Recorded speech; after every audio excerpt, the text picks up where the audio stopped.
The mafia boss installed cameras for his disabled twin, but what the chubby Maid did changed everything. At 2:13 in the morning, Adrian Kane sat in the back of a bulletproof SUV, blood drying on his cuff while rain blurred the Chicago skyline. Then his phone lit up. Motion detected in the playroom. On the security feed, his disabled daughter stood without her walker. Across the carpet, the new maid knelt with her arms open, whispering words no doctor had ever said. You don't have to be brave all the way, just be brave for one step. What Adrian witnessed next would expose the grief behind his power, the loneliness inside his mansion, and the woman capable of reaching the heart he had buried. Stay until the end, because this is not only a story about walking, it is about trust healing and the moment love becomes stronger than fear, like the video and comment where you're watching from. But to understand why those 3 unsteady steps could silence Adrian Kane more completely than a gun pressed to his ribs, you have to go back 3 months to a morning when his daughter still believed every attempt to walk was another chance to disappoint him. Chicago woke beneath a sky the color of steel.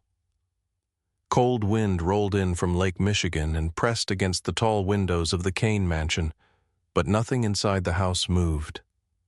The marble floors reflected chandeliers that had burned through the night.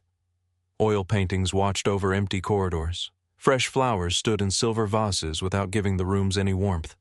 The mansion occupied nearly half a block in the Gold Coast, hidden behind black iron gates, stone walls, and men who wore tailored coats over loaded shoulder holsters.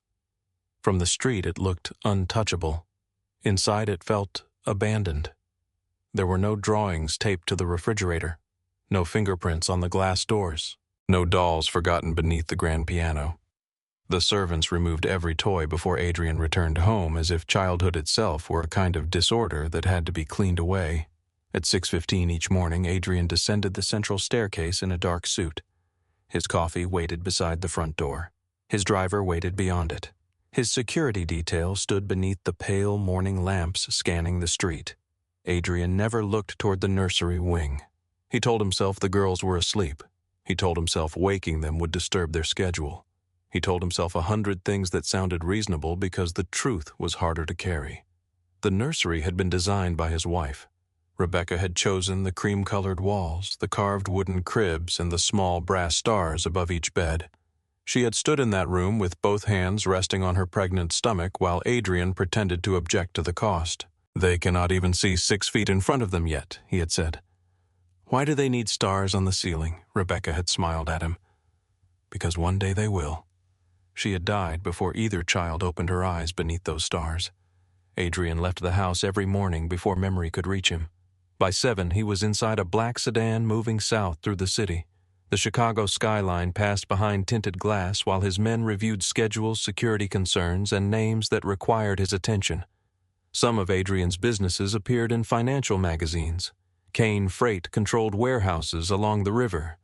Kane Security protected banks, hotels, and private estates. His construction companies held contracts throughout Illinois. Other operations were never written down. Men disappeared after betraying him. Deals were settled in empty restaurants long after midnight. Cargo moved through the city without being inspected because the right officials had already been paid. Adrian had inherited a fractured criminal organization at 27 and turned it into something disciplined. He did not drink during negotiations. He did not shout. He did not make threats he was unwilling to carry out. That calm frightened people more than anger ever could. Yet every Thursday morning, Chicago's most feared man stood behind a glass wall in a pediatric clinic and watched a 2-year-old girl refuse to take one step. Lucy Kane gripped the parallel bars with both hands. Her right leg trembled beneath the yellow fabric of her dress. A small brace supported her ankle, but the toes of her right shoe still turned inward. Dr. Rachel Monroe crouched several feet away. "Shift your weight onto your left foot, Lucy." Lucy stared at the floor. "You are safe," Rachel said. "I am right here." Nora sat on a foam mat near the wall building a crooked tower from blue blocks. She looked exactly like her sister from a distance. Both girls had dark curls, gray eyes, and Rebecca's small heart-shaped face. Movement separated them. Nora seemed to possess more energy than her body could contain. She climbed furniture, ran through open doors, and treated every hallway like a racetrack. Lucy measured every distance before attempting it. She moved well with her walker, but without it, fear arrived before pain did. Rachel tapped the floor. "Bring your right foot forward." Lucy tightened her grip. Adrian watched from behind the observation window, one hand resting inside his coat pocket. Rachel tried again. Just one step. Lucy lifted her heel. Her knee shook. The foot did not move. Nora looked up from her blocks. "Come on, Luce." Lucy's face changed. Her mouth pulled downward. Her breathing became shallow. Adrian opened the door and entered the therapy room. Rachel stood. "We are almost finished. She has not completed the exercise. She has been working for 20 minutes. Adrian looked at Lucy. "One more attempt." Lucy turned her face away. "Lucy." Rachel stepped between them. "She has reached her limit today." Adrian's voice remained quiet. "One more." Lucy's hands slipped from the bars. She lowered herself onto the padded floor and began to cry. Not loudly. That made it worse. She folded her body inward, pressing her forehead against her knees as if she could disappear inside the little yellow dress. Nora abandoned her blocks and hurried toward her. "It's okay," she said, patting Lucy's hair. Adrian stood over both girls, unable to move. He had faced armed men without blinking. He had watched businesses burn because their owners had challenged him. He had ordered violence, survived ambushes, and buried friends. His daughter's tears made him feel powerless in a way bullets never had. Rachel knelt beside Lucy. "We are finished for today." Adrian looked at the parallel bars. She was close. Rachel lifted her eyes toward him. That is not what she felt. Later, while Evelyn helped the twins into their coats, Rachel asked Adrian to remain behind. The clinic had gone quiet. Children's paintings covered the hallway outside her office. A paper sun smiled from one wall, its yellow rays made from tiny handprints. Rachel closed the door. Lucy's leg is not the only obstacle. Adrian stood beside the window. "What else is wrong?" Rachel frowned. "Nothing is wrong with her. You know what I mean. I know exactly what you mean, and that is part of the problem." Adrian slowly turned. Most people regretted speaking to him that way before the sentence ended. Rachel did not. "She believes every exercise is a test," Rachel said. "Every adult in the room watches her body. Every time she cannot complete a movement, the air changes. She needs to improve. She needs to feel safe. She is safe. Physically, yes. Emotionally, I am not sure." The muscles in Adrian's jaw tightened. Rachel lowered her voice. "She watches your face whenever she falls." He said nothing. "She knows you are afraid," Rachel continued. "She does not understand why. She only understands that when her leg fails, her father looks like something terrible has happened." Adrian turned back toward the window. In the parking lot below, Evelyn guided Nora into the rear seat of the family car. Lucy stood beside the open door holding her walker. "She needs practice between appointments," Rachel said, "but not more pressure. She needs play. She needs someone patient enough to let her fail without making the failure important. I employ nurses. She does not need another uniform standing over her. I have a full household staff." Rachel joined him at the window.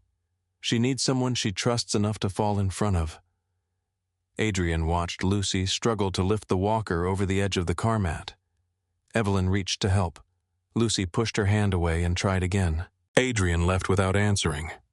That afternoon, Evelyn Hart sat at the long kitchen table with a stack of employment files and a headache spreading behind her eyes. The Kane mansion needed another housemaid. 2 women had resigned within 6 weeks. One could not tolerate the security searches. The other had broken a crystal vase, blamed a cook, and disappeared before Adrian discovered the lie. Evelyn had managed the Kane household for 14 years. She had known Rebecca before the marriage, before the mansion, and before Adrian's name made rooms fall silent. She understood that the house did not frighten people because of its size. It frightened them because everyone inside it was afraid of making a mistake. At 3:10, Hannah Parker entered through the service door carrying a worn canvas bag. She paused just inside the kitchen and wiped rain from her shoes. Her navy dress was simple and carefully pressed. A second-hand coat hung open around her broad shoulders. She was soft through the waist and hips with a round face that became younger when she smiled. The guard at the door inspected her bag.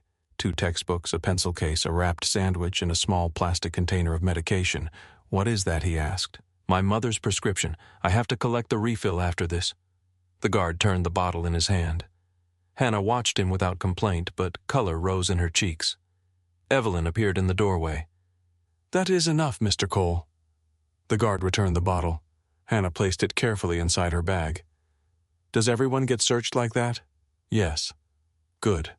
I was worried I looked suspicious." Evelyn studied her. "Do you only before coffee?" Evelyn did not smile, but the headache eased slightly. They sat across from each other at the kitchen table. "You have never worked in a private residence," Evelyn said. "No, ma'am." "You have never served a formal dinner?" "No." "You have never cared for antiques?" Hannah considered this. "I once cleaned a 20-year-old dining table with lemon spray." Evelyn lowered the resume, and it became a very educational afternoon. A reluctant smile touched Evelyn's mouth. Hannah noticed it and relaxed. Her resume showed 5 years as a preschool teaching assistant in Cicero. She had left 11 months earlier. "Why did you resign?" Evelyn asked. "My mother's kidneys began failing. Her treatment schedule changed, and the preschool could not give me the hours I needed. Domestic work is demanding. It pays better." The answer was direct without self-pity. Evelyn turned the page. "You are taking evening courses, special education." Why Hannah looked toward the kitchen window. Rain slid down the glass in thin silver lines. At the preschool there was a little boy named Daniel. He covered his ears whenever the room became loud. The teachers called him difficult. He was not difficult. He was overwhelmed. Evelyn waited. "Children communicate before they know how to explain themselves," Hannah said. "Adults usually punish the behavior before asking what it means." The kitchen door burst open.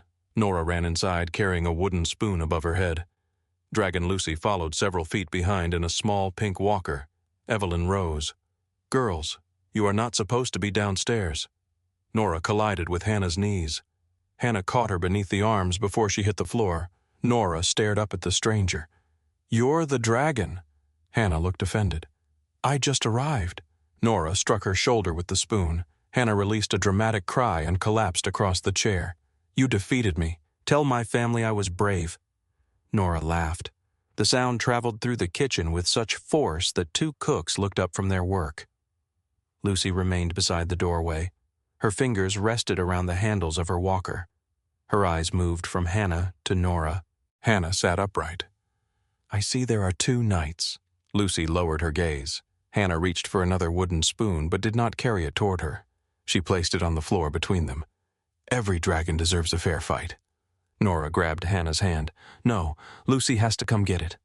Evelyn prepared to intervene. Hannah spoke first. "She does not have to do anything." Lucy looked at her. Hannah turned the spoon so the handle pointed toward the child. "But it will stay right there in case she wants it." Nora attacked again. Hannah fell backward with another theatrical groan. During the battle, Lucy moved forward, one push of the walker, then another. No one looked directly at her. She reached the spoon, picked it up, and lifted it in the air. Hannah gasped. "A second knight." "I was not informed." Lucy smiled. It was small, but Evelyn saw it. So did Adrian.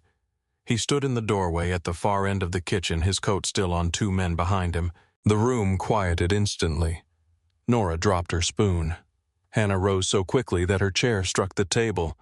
Adrian's gaze moved from Hannah to Lucy, then to the wooden weapon in his daughter's hand. "Who is this?" Evelyn straightened. "Hannah Parker. She is interviewing for the open position." Adrian looked at Hannah. She felt the weight of his attention immediately. His face was composed, almost cold, but exhaustion lived beneath his eyes. He was taller than she had expected. Nothing about him seemed hurried, yet every person in the kitchen waited for his permission to breathe. Nora ran toward him. "Daddy, she's a dragon." Adrian caught his daughter with one arm. "Is she a dead one?" Hannah cleared her throat, temporarily. Adrian's eyes returned to her. For one dangerous second, Hannah thought she had made a terrible mistake. Then Lucy tapped the side of his shoe with her spoon. Adrian looked down. Lucy rarely initiated games with him. He crouched. "Am I also a dragon?" Lucy nodded. Nora handed him the other spoon.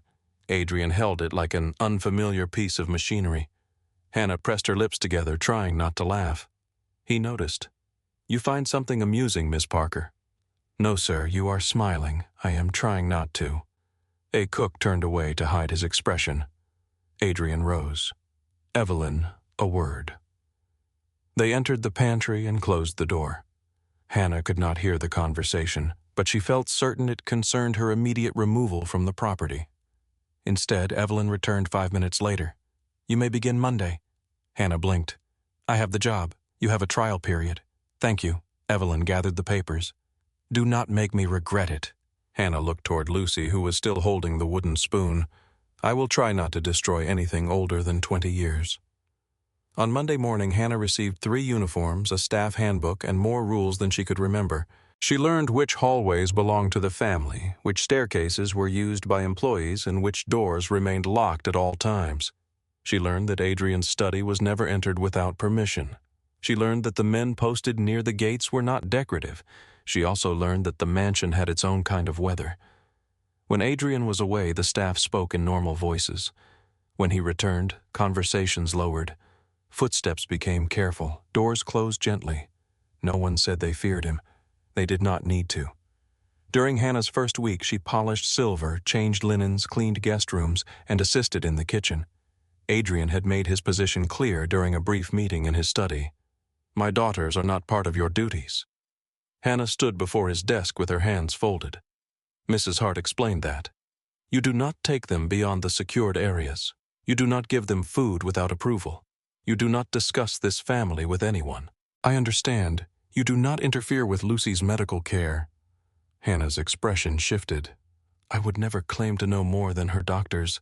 That was not what I said. No, sir." Adrian leaned back. "Do you have a problem with instructions?" "Only unclear ones." The silence that followed felt sharp enough to cut. Hannah swallowed. Adrian studied her for several seconds. "You are employed to maintain the house." "Yes." "Then maintain it." She left the study with her heart pounding. That evening she found Lucy sitting alone in the playroom beside a basket of wooden blocks. Nora was asleep on the sofa. A nurse sat near the window reading messages on her phone. Lucy attempted to build a tower. Each time she leaned toward the basket, her right leg shifted beneath her, and the structure collapsed. After the third fall, the nurse said, "Leave it, Lucy." Lucy stared at the blocks. Hannah passed the doorway carrying folded towels. She stopped. Then she continued walking. Adrian's warning followed her down the hall. "Maintain the house. Do not interfere." The next morning, Owen Pierce arrived before breakfast. He carried a leather folder and wore the expression of a man bringing information no one wanted. Adrian met him in the library. "We found photographs of the service entrance," Owen said. "Staff schedules, too. From where a man connected to the Bellucci crew had them on his phone." Adrian's face became still. The Belluccis had been testing his boundaries for months. A missing shipment, a bribed driver, questions asked near the twins' clinic. "Who gave him the schedules? We do not know. Find out. We are trying. Until then, the house is exposed." Adrian walked toward the window. Outside, Nora chased falling leaves across the garden. Lucy moved behind her in the walker while Evelyn remained nearby. Owen placed several documents on the desk. Cameras in all shared areas. Entrances, hallways, kitchen, family room, nursery, sitting room, playroom. No bedrooms. Agreed. No bathrooms. No staff quarters. Of course. Adrian watched Lucy stop at the edge of the stone path. The front wheels of her walker had caught against a crack. Nora ran back and tried to pull it free. "We also limit access," Owen said. "Only you, me, and the security administrator." Adrian looked away from the garden. "Install them." By Friday, small black cameras appeared throughout the mansion. Employees signed revised security agreements. Evelyn explained the reason during a staff meeting. Hannah read the first page, then the second. Her mother's clinic had called twice that morning, and she still needed to catch the evening bus for class. She signed beside her name. The cameras did not trouble her. The house was already filled with guards, locked doors, and men speaking into hidden microphones. She assumed the recordings would be reviewed only if something went wrong. She did not know Adrian could open the live feed from his office, his car, or a private room in any building he owned. That night after dinner, the mansion settled into silence. Nora left a wooden spoon in the playroom before Evelyn carried her upstairs. Lucy remained near the doorway staring at it.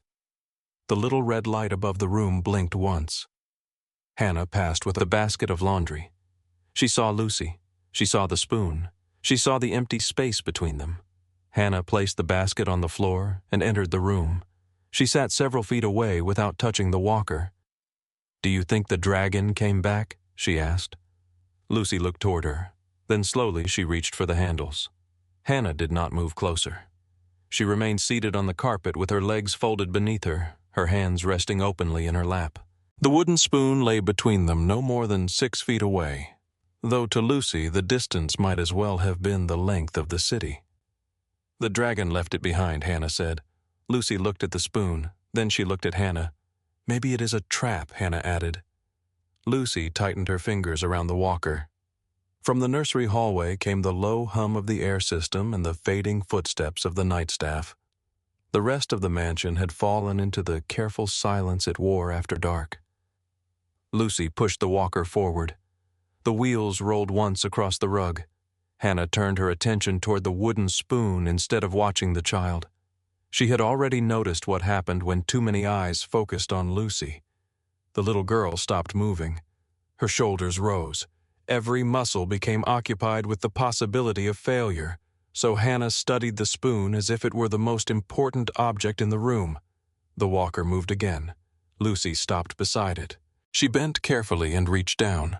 Her right leg trembled, but she kept one hand on the walker and lifted the spoon with the other. Hannah gasped. "I knew it. The dragon is finished." Lucy held the spoon against her chest. "You dragon!" Again Lucy nodded. Hannah fell backward onto the carpet with a quiet cry. Lucy laughed. The sound was small enough that it did not wake Nora upstairs, but it reached the camera mounted above the playroom door. In a private office nearly 4 miles away, Adrian Kane sat before a wall of financial reports while men argued about a missing shipment. His phone vibrated once beside his hand. Motion detected in the playroom. He ignored it. One of his lieutenants continued speaking.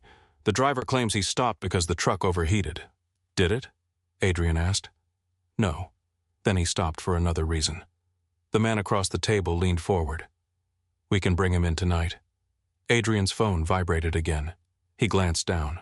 On the small preview image, Lucy stood beside her walker. Hannah was sprawled across the carpet. For one sharp second, Adrian thought she had fallen. He opened the feed. Hannah lifted her head and whispered something he could not hear clearly. Lucy raised the wooden spoon and tapped Hannah on the shoulder. Hannah collapsed again. Adrian watched for several seconds. The room around him continued without him. Someone mentioned the Bellucci family. Someone else suggested replacing the driver. Papers shifted across the polished table. On the screen, Lucy laughed and stepped closer to Hannah with the walker. Adrian closed the feed. "Bring the driver in," he said.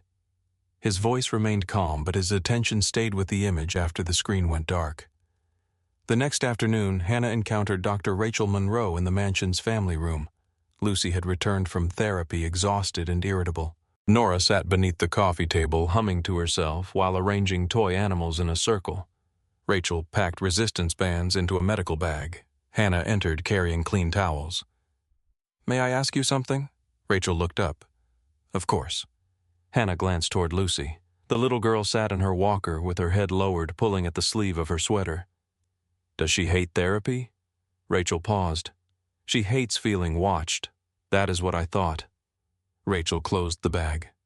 "Why, when she plays, she moves more than she does during exercises. Yesterday she leaned all the way down for a spoon. Her right leg held her weight longer than I expected. You were supervising her. I was sitting close enough to help. Did she have the walker, yes?" Rachel studied Hannah more carefully. "What did you ask her to do?" "I did not ask her to exercise. I told her we were fighting a dragon." Nora looked up from beneath the table. "Dead dragon." Rachel smiled. Hannah placed the towels on the arm of the sofa. "I used to work with preschool children. Sometimes if you call something a task, they resist it. If you give it a story, they forget to be afraid." Rachel nodded slowly. "That can be useful as long as the movements are safe. I do not want to interfere." "Adrian told you not to?" Hannah glanced toward the doorway. He was very clear. Rachel lowered her voice. "Adrian becomes clear when he is frightened. He does not look frightened. That is why people often miss it." Rachel opened her bag again and removed a folder. Inside were photographs of several exercises Lucy practiced during appointments. She pointed to the first image. This helps her shift weight from one side to the other. She can do it while reaching for something.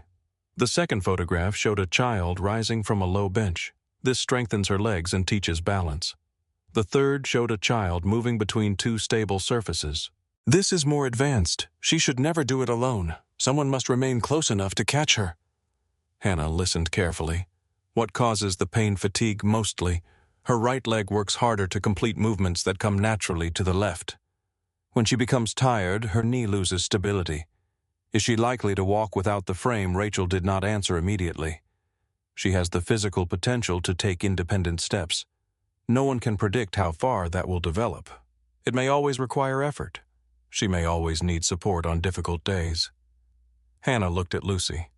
The little girl had lowered her head onto the padded bar of the walker. Everyone talks around her like walking is the only thing that matters. Rachel followed her gaze. It is not. Does she know that Rachel's expression softened? I am not sure anyone has told her. They created simple rules. Hannah could use play to encourage movements Rachel had already approved. Lucy would keep her brace on during standing activities. The walker or another stable support would remain within reach. Hannah would never force Lucy to continue after signs of fatigue. Most importantly, Lucy would be allowed to say no. Adrian was not informed of the conversation. Hannah did not hide it deliberately. She simply suspected he would hear the word exercise and imagine danger, then hear the word maid and imagine disobedience. The first game began with 3 couch cushions and a stuffed bear. Hannah placed the cushions across the playroom rug while Lucy and Nora watched from the doorway. The floor is Lake Michigan, Hannah announced. Nora pushed past her. No, it is lava. Lake Michigan is colder. Lava is hotter. Hannah considered this. Then it is hot, Lake Michigan. Nora accepted the compromise. Lucy remained inside her walker. Hannah placed the stuffed bear on the farthest cushion. Our first mate is stranded. Nora immediately jumped onto the nearest cushion. I save him. You cannot. Your boat has no captain. Nora pointed toward Lucy. She captain. Hannah folded a piece of paper into a rough hat and placed it on Lucy's curls. Lucy touched it carefully. Captain Lucy, Hannah said. Where should the rescue boat go? Lucy pointed toward the second cushion. Nora jumped. Now where Lucy pointed toward the bear. Nora leaped again and landed on her knees. The bear fell from the cushion. Hannah gasped. Overboard. Lucy moved her walker closer. The bear lay just beyond the front wheel. She leaned down. Her right leg shifted beneath her. Hannah stayed close but kept her hands away. Lucy stretched farther, caught the bear by one ear and pulled it into her lap. You saved him, Hannah said. Lucy held the bear tightly. There was no counting. No one told her to straighten her knee. No one said one more time. She had moved because the bear needed her. The following day, Hannah placed bright wooden rings on 2 low tables. Lucy had to turn from one side to the other to move the rings. The motion forced her to transfer weight between her legs. Nora carried 3 rings at once and dropped all of them. Lucy moved 1 ring slowly and placed it perfectly. Nora frowned. I faster. Lucy hugged the ring against her chest. Hannah sat between them. Nora is faster. Lucy is careful. Faster is better, Nora said. Not if you are carrying soup. Nora looked suspicious. These are not soup. Then we need soup. Hannah disappeared into the kitchen and returned with 2 plastic bowls and several soft balls. Soon Nora was racing between tables while trying not to spill them. Lucy moved more slowly, laughing each time Nora's soup rolled beneath the sofa. Neither child was asked to become the other. That mattered more than Hannah understood at the time. The cameras recorded everything. Adrian opened the feed during lunch meetings while riding between warehouses, and once during a conversation with a city official who believed Adrian was listening to every word.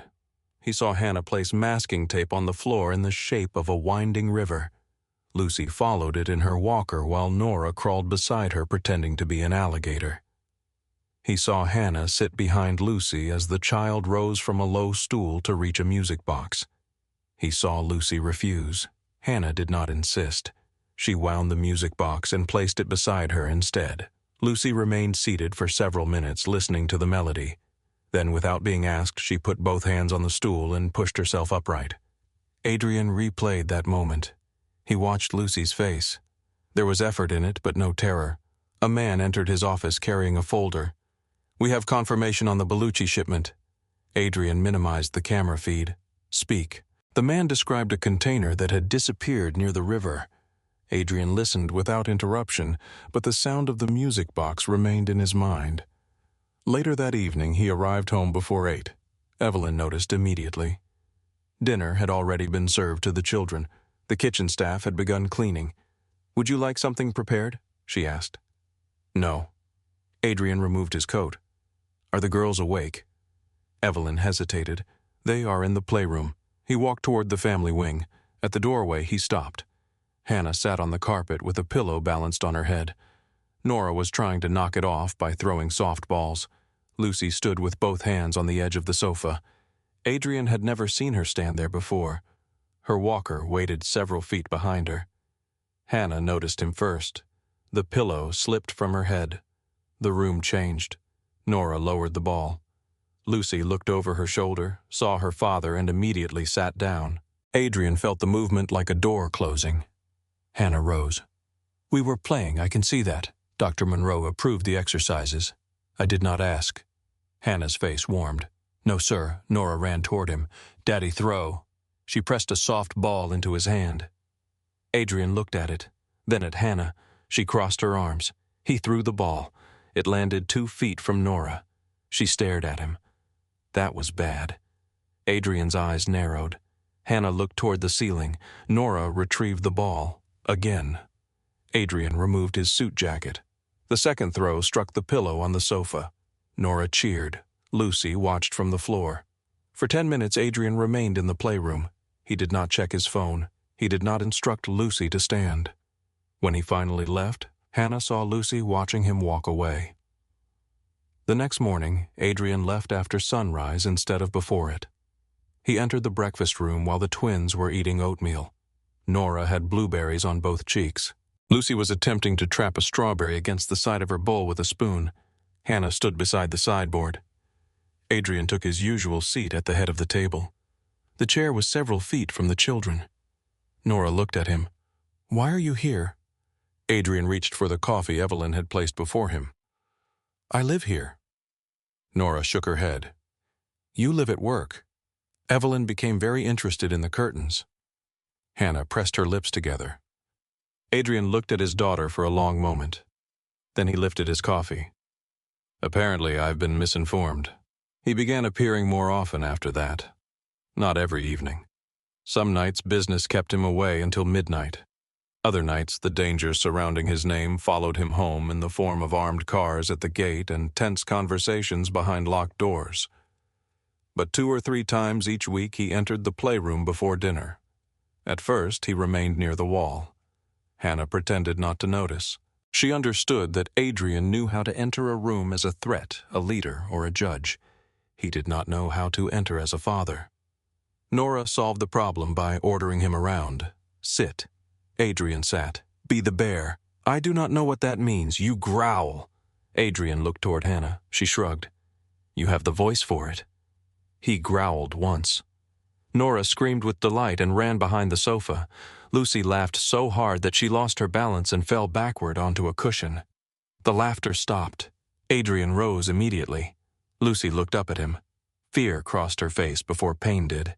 Hannah reached her first, but did not lift her. "Did anything hurt?" Lucy shook her head. "Do you want help? Another shake?" Lucy placed both hands on the cushion and pushed herself upright. Hannah smiled. The bear scared the floor. Nora pointed at Adrian. "Bad bear." Adrian slowly sat down again. The moment passed. Later, alone in his study, he opened the camera recording and watched Lucy fall. He paused on the instant her eyes found him. Rachel had been right. Lucy looked at his face before she decided whether the fall was frightening. Adrian closed the recording. The next afternoon, Lucy stood between the sofa and a padded chair while Hannah crouched nearby. The space between them measured less than 2 feet. Lucy held the sofa with one hand and reached toward the chair with the other. Her fingers brushed the fabric but could not grasp it. Nora sat on the floor beside Hannah. "You can do it," she said. Lucy's arm shook. Hannah spoke quietly. "You can sit down." Lucy looked at her. "It is allowed." Lucy lowered herself to the carpet. Nora frowned. She did not do it. Hannah nodded. That is true. Lucy stared at the floor. Hannah touched the carpet. Do you think it survived? Lucy looked down. Nora pressed both hands against the rug. It is hurt. Hannah leaned closer. Very serious. Lucy's mouth twitched. Nora placed her ear against the floor. It says Lucy is heavy. Lucy laughed. The tension left her shoulders. Hannah asked, do you want to try again, or should we take the carpet to the hospital? Lucy looked at the chair. Again. This time she stood. She reached farther. Her fingertips caught the edge of the chair. For a brief instant she was not holding the sofa. Then her hand closed around the chair and she pulled herself toward it. Nora jumped up. She did it.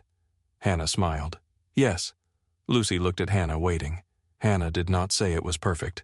She did not say she was the bravest girl in the world. She simply asked, was that easier or harder than you expected? Lucy considered the question. Hard. Do your legs need a rest? Lucy nodded. Hannah lifted her onto the chair. From his office downtown, Adrian watched the entire exchange.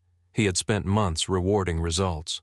Numbers increased or they fell. Men succeeded or they failed. Loyalty existed or it did not. Hannah seemed more interested in what happened inside Lucy during the attempt. It was a language Adrian did not speak. Yet he began listening. The house changed in ways that had nothing to do with walking. Hannah moved several toy baskets onto lower shelves so Lucy could choose them without asking an adult. She convinced the kitchen staff to serve sliced vegetables in the shape of flowers and animals. The head cook objected until Nora ate an entire plate of cucumber stars. Hannah placed low wooden stations along the wide upstairs hallway. Each station held a different object, a bell, a picture card, a stuffed animal, a wooden puzzle piece. Lucy could move between them using her walker, collecting items as part of a game. Evelyn protested when washable crayons appeared in the breakfast room. The table is Italian walnut. The crayons are washable. The children are not. The first drawing appeared on the refrigerator that afternoon. It was a mass of purple lines Nora claimed was a horse. Lucy's drawing was smaller, a gray circle with 2 uneven marks beneath it. What is it? Hannah asked. Daddy. Adrian found it after returning home near midnight. He stood alone before the refrigerator in his dark coat. The face had no mouth. One eye was larger than the other. The legs came directly from the bottom of the circle. He removed the paper. For a moment, Evelyn thought he intended to throw it away. Instead, he carried it to his study. The following morning, the drawing stood inside a silver frame on his desk. No one mentioned it. Weeks passed.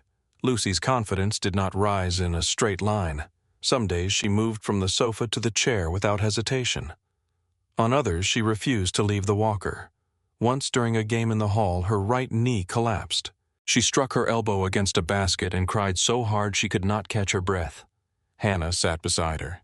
She did not say it was nothing. She did not say brave girls did not cry. She held Lucy until the child's breathing slowed. The next day, Lucy would not enter the hallway. Hannah accepted it. They played in the kitchen instead. 2 days later, Lucy pushed her walker toward the first station on her own. Adrian witnessed the return through the cameras. By then he no longer opened the feed only when alerts appeared. He searched for it. During a negotiation inside a warehouse near the river, Adrian's phone rested beside a contract. Across the table, Vincent Morelli described a new shipping route through Indiana. It gives us control of the entire corridor, Vincent said. Adrian looked down. On the screen, Hannah had placed a scarf around her shoulders like a cape. Nora wore a metal mixing bowl on her head. Lucy stood beside the piano bench, reaching for a stuffed rabbit. Vincent stopped speaking. Is there a problem? Adrian lifted his eyes. The schedule, what about it? No deliveries after 5. Vincent frowned. That limits the night crews. Then hire more day crews. It will cost us. Adrian looked at the screen again. Lucy had managed to lift the rabbit from the bench. Hannah bowed to her. Adrian closed the phone. Nothing moves after 5. Vincent glanced toward the other men. No one argued. The first time Lucy stood without using her hands, it lasted 4 seconds. Hannah had placed a small music box on the piano bench. Lucy pushed herself upright from a low stool and released the edge before she realized what she had done. Hannah saw it. She remained silent. Lucy stood with both arms slightly raised. 1 second, 2. Her right knee trembled, 3, 4. Then she grabbed the bench. Hannah wound the music box. A soft melody filled the room. Lucy smiled. The next attempt lasted 6 seconds. The attempt after that lasted 8. That evening, Adrian sat upstairs in his study while the recording played on his monitor. Rebecca's photograph stood beside the screen. She was smiling beside Lake Michigan, one hand resting on her pregnant stomach as the wind lifted her hair. Adrian looked from Rebecca to Lucy. He had kept the photograph there for almost 3 years.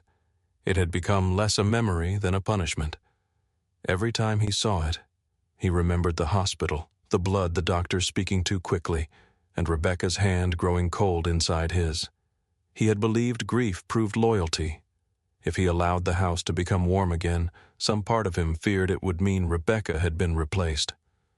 On the monitor, Hannah knelt beside Lucy and adjusted the paper crown on her head. Nora ran through the frame carrying a blanket. Adrian turned Rebecca's photograph face down. His hand remained over it. "I am sorry," he whispered. He did not know whether he was apologizing for putting the picture down or for hiding behind it for so long. Late one night, thunder rolled across Chicago. Rain struck the mansion windows hard enough to wake Lucy. Hannah heard her crying while carrying folded sheets toward the linen closet. She entered the nursery. Nora remained asleep, one arm wrapped around a stuffed dog. Lucy sat upright in the other bed, tears on her face. "Too loud," Lucy whispered. Hannah lifted her. "I know." Lucy held tightly to her neck. Hannah carried her downstairs so Nora could sleep. The playroom was dark except for a lamp near the piano. Rain traced restless shadows across the walls. Hannah sat on the carpet with Lucy in her lap. They listened to the storm. Each time thunder sounded, Lucy pressed closer. Hannah began telling her a story about a bear who believed the clouds were moving furniture. Lucy slowly stopped crying. After several minutes, she climbed from Hannah's lap. Her walker stood beside the sofa. She pushed it toward the piano bench. Hannah watched her. "Do you want the rabbit?" Lucy shook her head. She placed both hands on the bench and pulled herself upright. Hannah rose immediately. "What are you doing?" Lucy looked over her shoulder. "Try." Hannah's heart began to beat faster. Tonight, Lucy nodded. Hannah checked the brace around her ankle. She moved 2 cushions onto the open carpet and brought the walker close enough to reach. Then she sat several feet away. "You do not have to come to me." Lucy held the bench.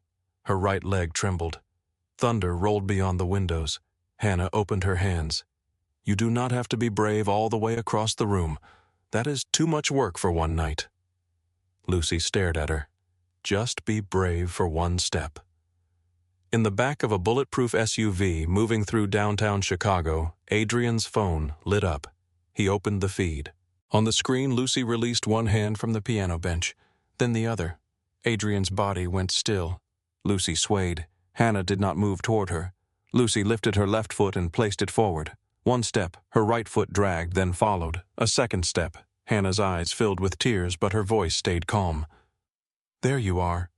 Lucy took a 3rd step. Her knee gave way. She fell into Hannah's arms. Hannah caught her and rolled backward onto the carpet. Lucy clung to her cardigan. "You did it," Hannah whispered. Lucy shook her head. "I fell." Hannah brushed the curls from her forehead. "No, sweetheart. You arrived." Adrian replayed the recording until the SUV reached the mansion.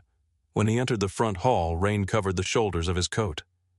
Hannah appeared at the top of the staircase carrying Lucy. The child had fallen asleep against her chest. They both stopped. For several seconds, Adrian said nothing. Hannah tightened her hold on Lucy. "I heard her crying. The storm woke her." Adrian looked at his daughter's bare feet. Then he looked at Hannah. "Put her to bed." His voice was quieter than she expected. Hannah passed him on the stairs. As she did, Lucy shifted in her sleep and pressed her face deeper against Hannah's shoulder. Adrian remained beneath the camera in the entrance hall. The small red light blinked above him.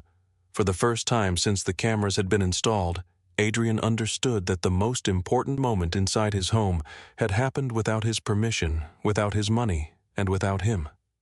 The realization followed him upstairs.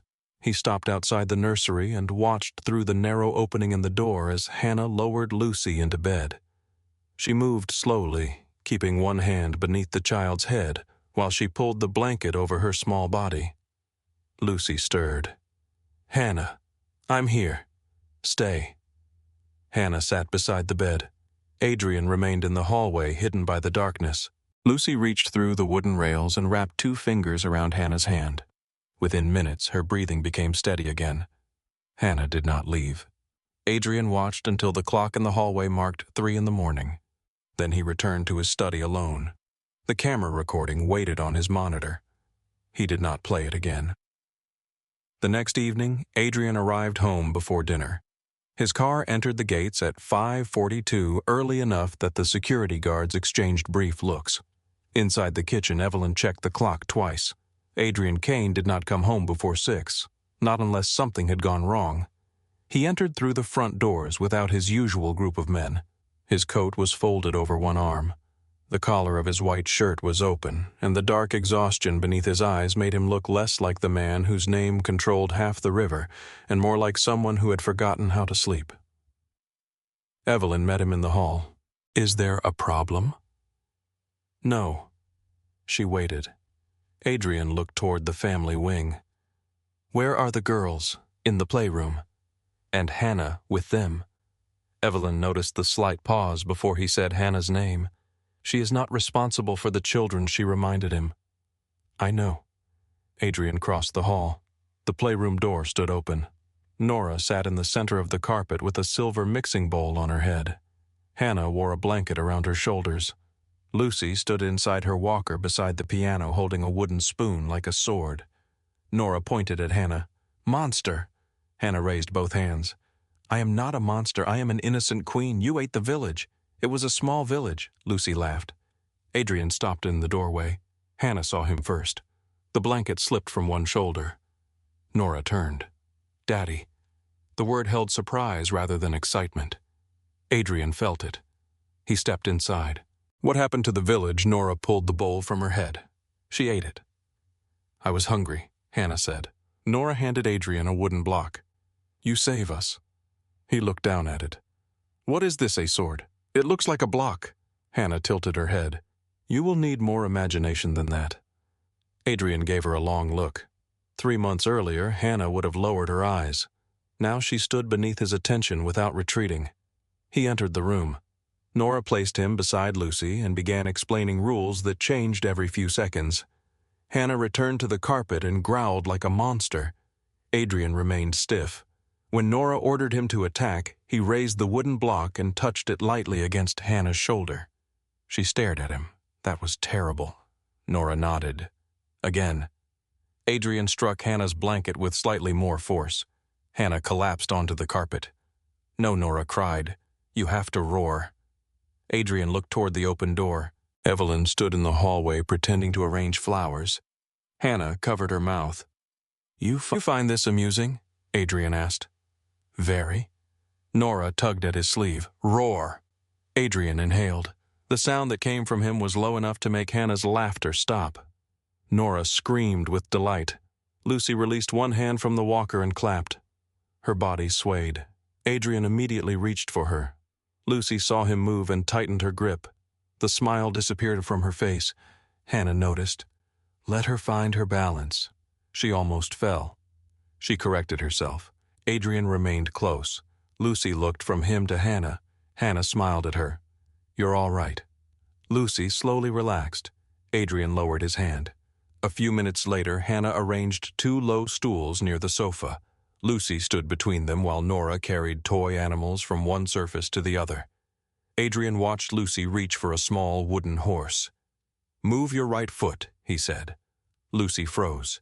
Hannah looked at him. Adrian continued. "You did it last night. Move your foot."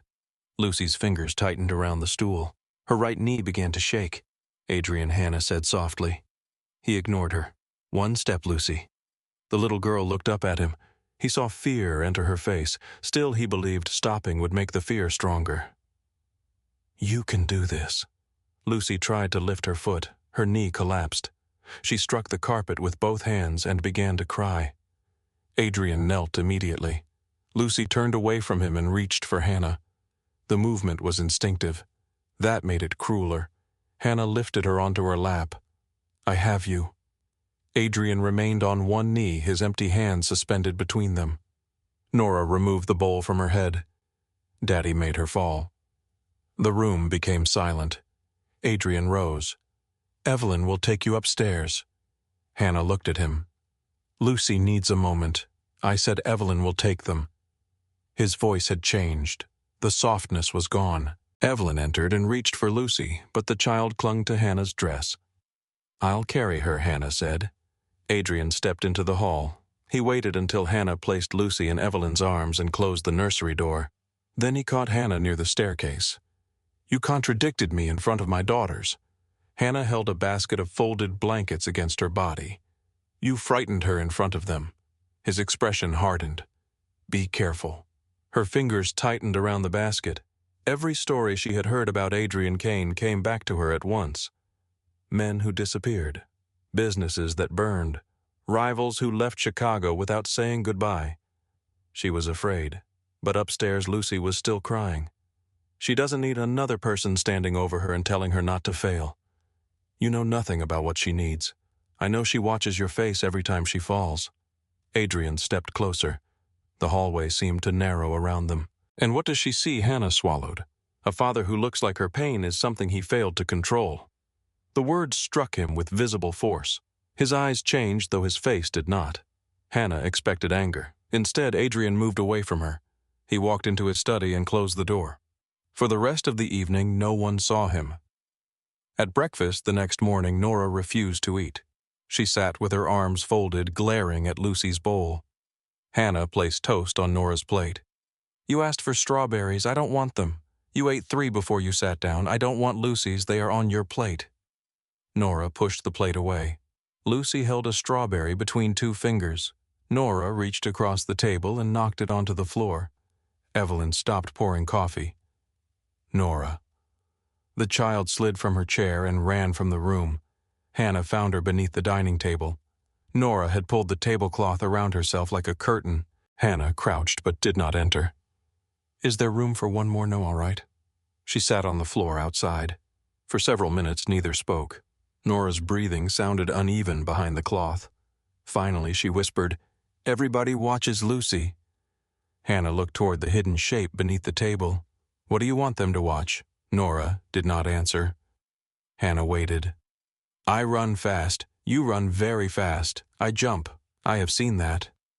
"Daddy watches Lucy walk." The truth in the child's voice was simple and painful. Hannah lifted one corner of the tablecloth. Nora's cheeks were wet. "You love your sister," Hannah said. Nora nodded. "You can love her and still want someone to see you." Nora wiped her face. "Is that bad?" "No, Lucy needs help." "Yes, I need Daddy." Hannah's throat tightened. Before she could answer, a shadow moved across the floor. Adrian stood in the doorway. He had heard everything. Nora saw his shoes and pulled the cloth closed. Adrian removed his suit jacket. Then he lowered himself to the floor. Hannah watched him crawl beneath the table. There was barely enough room for his shoulders. Nora stared at him. "What are you doing hiding?" From who Adrian looked toward the opening in the cloth. "Everyone." Nora considered this. "You're too big, I have been told." Hannah turned away to conceal a smile. Adrian sat with one knee bent against his chest. "I heard you run fast." Nora nodded cautiously. "How fast fastest? That sounds unlikely." Her eyes narrowed. "I am. Show me." Nora crawled from beneath the table and grabbed his hand. They went into the garden. Adrian stood beside the stone path while Nora ran from one tree to another. She returned breathless, demanding that he count every race. He counted. When she jumped from the low garden wall, he watched. When she collected 3 yellow leaves and declared them treasure, he listened. Lucy watched from the terrace beside Hannah. For once, no one asked Nora to slow down for her sister. No one asked Lucy to catch up. That night, Adrian found Hannah in the nursery. Lucy had pulled open the bottom drawer of Rebecca's old writing desk. A photograph lay on the carpet. Rebecca stood beside Lake Michigan in a white summer dress, both hands resting on her pregnant stomach. Wind lifted her hair across her face, and she was laughing at whoever held the camera. Adrian stopped in the doorway. Hannah immediately placed the photograph on the desk. I'm sorry. Lucy found it. Adrian picked it up. She hated having her picture taken. She looks happy. She was angry with me. Hannah looked at him. Why I had taken a call during dinner. That sounds familiar. Adrian almost smiled. He sat on the edge of the bed. The twins were asleep. Nora's hand hung through the rails of her bed. Lucy faced the wall with the stuffed rabbit beneath her chin. Hannah remained near the desk. What was she like, she asked. Adrian looked at the photograph.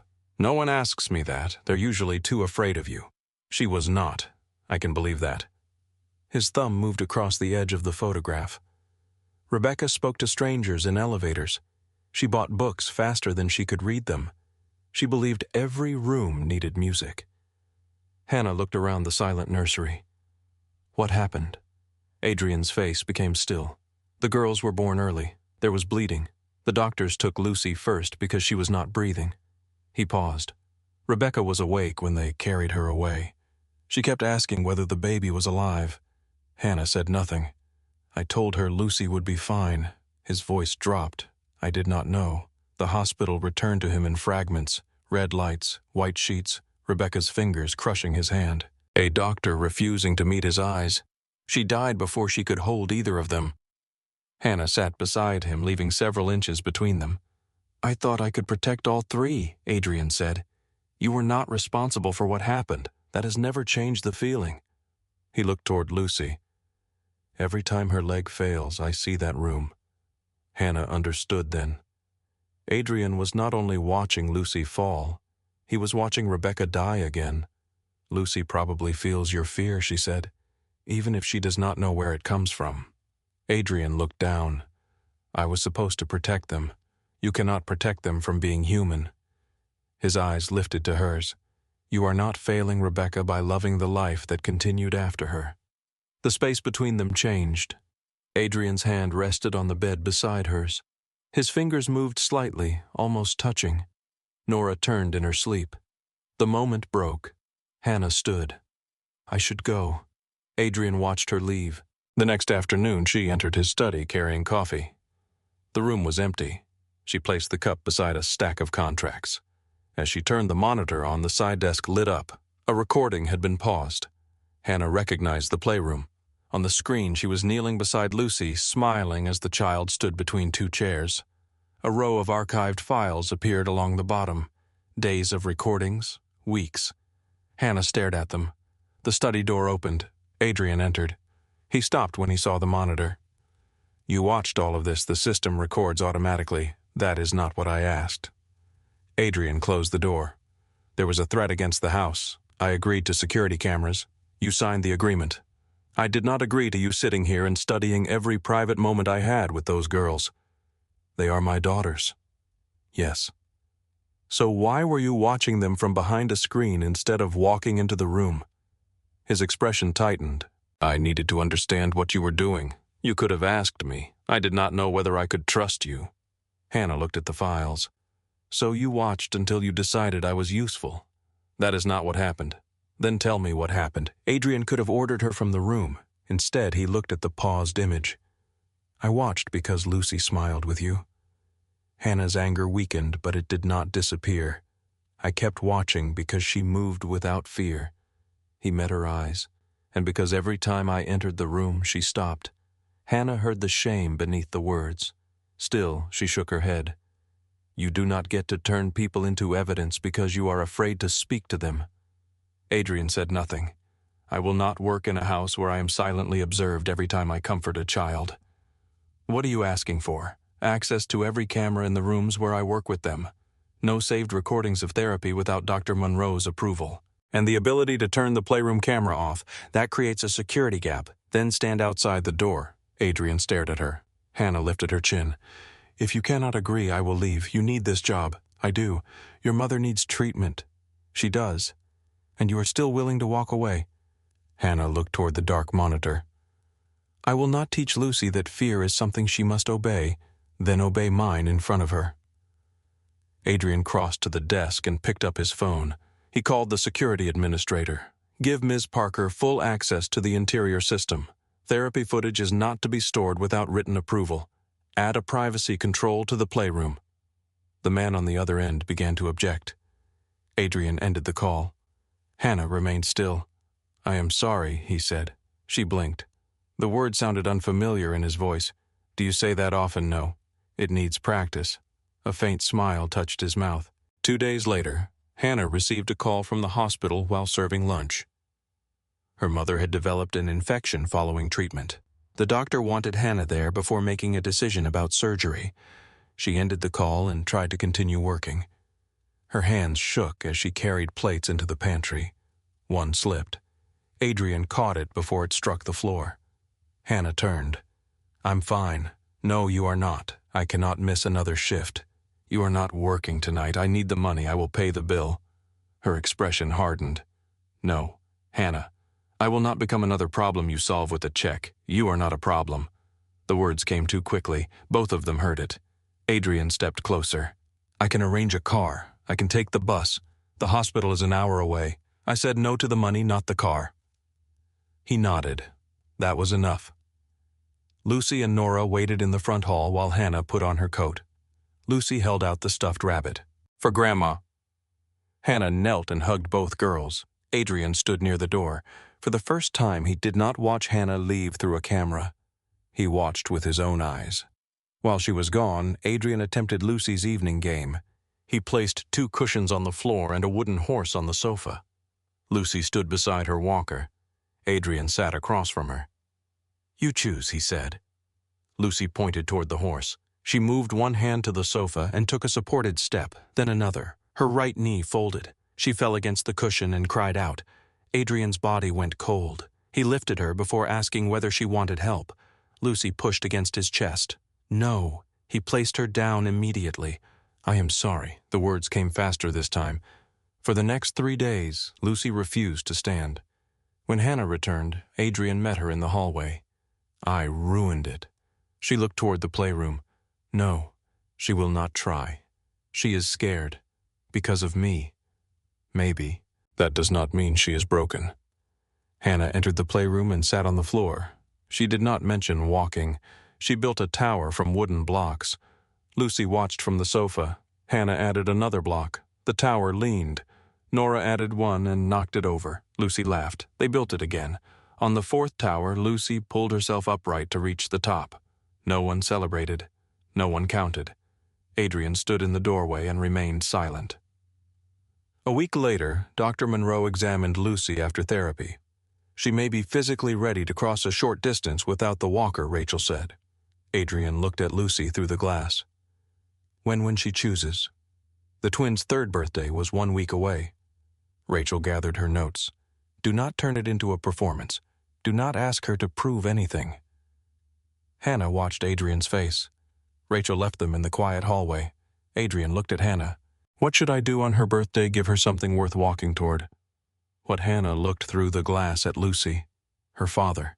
The answer remained with Adrian long after Dr. Monroe left the clinic. He stood behind the observation glass and watched Lucy return a wooden ring to its basket. Her walker moved smoothly across the padded floor. Nora ran circles around her, pretending the colored tiles were stepping stones across a river. Lucy looked happy. That should have been enough. Yet Adrian could not forget the way she had turned toward Hannah after falling. He could not forget Nora hiding beneath the dining table asking why everyone watched her sister. He had spent years believing protection meant removing danger before it could reach the people he loved. His daughters had needed something simpler. They had needed him to remain in the room. During the week before their birthday, Adrian came home for dinner every night. No one announced the change. The kitchen staff simply began setting 4 places at the smaller family table instead of preparing a covered plate for his study. On Monday, Nora spilled milk across his sleeve. The room became silent. She stared at the white stain spreading over the dark fabric. "Sorry," she whispered. Adrian looked at the overturned cup. Then at the fear in her face. He reached for a napkin. "It is only a shirt." Evelyn, standing near the sideboard, turned away before anyone could see her expression. On Tuesday, Lucy refused to eat peas. Adrian arranged 3 of them in a row and told her they were trespassers attempting to enter the mashed potatoes. Lucy crushed each one with her spoon. Hannah laughed so suddenly that she nearly dropped the water pitcher. Adrian looked at her. What I was not aware you had an imagination. I have several businesses that would disagree. That is not the same thing. Nora raised her spoon. More bad peas. By Wednesday, Adrian had learned that conversations with two small children rarely followed a useful direction. Nora asked why the moon did not fall. Lucy wanted to know whether fish slept. When Adrian attempted to answer seriously, Hannah accused him of turning dinner into a board meeting. He should have disliked the disorder. Instead, the noise followed him back to his study and made the silence there feel unnatural. The birthday celebration was planned for Saturday afternoon. Rebecca had loved large parties. Before the twins were born, she had filled the mansion with music flowers and people Adrian barely knew. After her death, the house had hosted only business dinners and carefully managed charity events. The twins' first 2 birthdays had been quiet. A cake in the breakfast room, a few gifts, a photographer whose pictures showed Adrian standing behind his daughters as if he were guarding them from the candles. This year, Hannah suggested something different. They need children, she said. Adrian looked up from the guest list. They know each other. They are twins, not a complete social circle. They attend preschool activities. That is not a birthday party. Adrian tapped his pen against the desk. How many children? 10, 5, 8, 6, 7. He studied her. Do you negotiate everything only when the other person begins with an unreasonable offer? He agreed to 7. Hannah invited children from the twins' playgroup and 2 families from Dr. Monroe's clinic. Evelyn ordered paper decorations. The formal ballroom was cleared of fragile furniture. Low tables replaced the long dining tables usually used for political fundraisers and private negotiations. Nora chose purple balloons. Lucy chose silver stars. Adrian stood in the ballroom on Friday evening while staff members hung both from the ceiling. Children's drawings had been placed along one wall. Some were barely recognizable. Others consisted of handprint stickers and bright lines made without concern for symmetry. Adrian noticed a framed photograph near the piano. Rebecca stood in the nursery before the twins were born, holding one of the brass stars that now hung above their beds. He looked toward Hannah. Did you put this here, Evelyn did? The head housekeeper continued directing the staff without turning around. Adrian studied the photograph. For years, Rebecca's presence had made every celebration feel like a betrayal. Now the image seemed to belong in the room, not as a wound, as part of the family. Saturday arrived with pale sunlight and a cold wind off Lake Michigan. By noon, black cars lined the street outside the mansion. Security guards checked every name twice. Adrian had permitted several business associates to attend with their families, but he ordered all weapons left outside the family wing. Vincent Morelli objected at the entrance. You know who is on the guest list. I approved the guest list. Bellucci has people watching the house. Adrian adjusted the cuff of his suit. If a man cannot survive 2 hours at a child's birthday party without a gun, he does not belong near my daughters. Vincent removed the weapon from beneath his coat and handed it to a guard. You have changed. Adrian looked through the open ballroom doors. Nora was chasing another child beneath a cloud of purple balloons. Lucy stood near Hannah, holding her walker. Yes, he said, I have. Hannah had traded her uniform for a dark green dress. The fabric fell softly around her body and gathered at the waist. She wore her hair loose over one shoulder. Adrian had seen her in the same navy and gray uniforms for months. The sight of her in green made him stop halfway across the room. Hannah noticed. Is something wrong? No. You are staring. I am aware. Color rose in her cheeks. Before either of them could speak again, a woman in a white silk dress approached and held out an empty champagne glass. Could you bring me another? Hannah accepted it by reflex. Adrian took the glass from her hand and returned it to the woman. Miss Parker is not serving today. The woman blinked. Oh, I assumed. You assumed incorrectly? His voice remained polite. That made the correction sharper. The woman murmured an apology and moved away. Hannah looked at Adrian. You did not have to embarrass her. I did not. You nearly froze the glass in her hand. She handed it to a guest. She thought I was an employee. You are an employee. Hannah's expression tightened. Adrian continued before she could turn away. You are also here with my family. The words settled between them. Across the ballroom, several people had heard. Adrian did not lower his voice or attempt to explain. Hannah looked toward Lucy and Nora, then back at him. Thank you. Nora rushed between them wearing a paper crown. Cake now. You just ate 3 cookies, Hannah said. Cake now. Adrian lifted his daughter. That sounded like an order. It is. Who taught you to speak that way? Nora pointed at him. Hannah laughed. The party moved around them in bright, noisy waves. Children crawled beneath tables. Balloons escaped into the high ceiling. A boy placed frosting on one of Adrian's guards, who stood motionless as the child added more. Lucy remained close to her walker, but did not hide behind it. Dr. Monroe arrived shortly before the cake was served. She greeted the twins, then quietly joined Hannah near the piano. How is she today? Excited, Hannah said, a little tired. Rachel watched Lucy move across the carpet. Do not let the room decide for her. I won't. Adrian approached. What does that mean? Rachel turned toward him. If she chooses not to try today, no one asks twice. He looked across the room at Lucy. I understand. Rachel held his gaze. Do you? Adrian thought about every time he had said one more attempt. Yes. Lucy's walker remained beside her during the cake. The twins sat in matching chairs while 3 candles burned on each cake. Nora attempted to blow out Lucy's candles before Hannah covered her mouth with one hand. Those are not yours. I help. She did not ask. Lucy leaned toward the flames and blew. The first breath moved only one flame. The second extinguished all 3. Everyone applauded. Lucy looked toward Adrian. He smiled before she had time to search his face. After cake, the children scattered across the ballroom again. Hannah crouched beside Lucy near the piano. The walker stood within reach. Are your legs tired? Lucy shook her head. Do you want to play? Lucy looked across the room. Adrian knelt beside Nora, helping her untangle a ribbon from a new wooden horse. Lucy pointed. Daddy. Hannah followed her gaze. Do you want him to come here? Lucy shook her head. Hannah's breath caught. Do you want to go to him? Lucy nodded. Hannah glanced toward Dr. Monroe. Rachel stood near the wall. She gave a small nod. Hannah moved the walker slightly to the side, keeping it close enough for Lucy to reach if she changed her mind. She placed one hand on the piano bench. You can hold this. Lucy gripped the edge and pulled herself upright. At first, no one noticed. The room was full of music and conversation. A child screamed happily near the balloons. Glasses touched. Chairs moved across the floor. Hannah remained beside Lucy.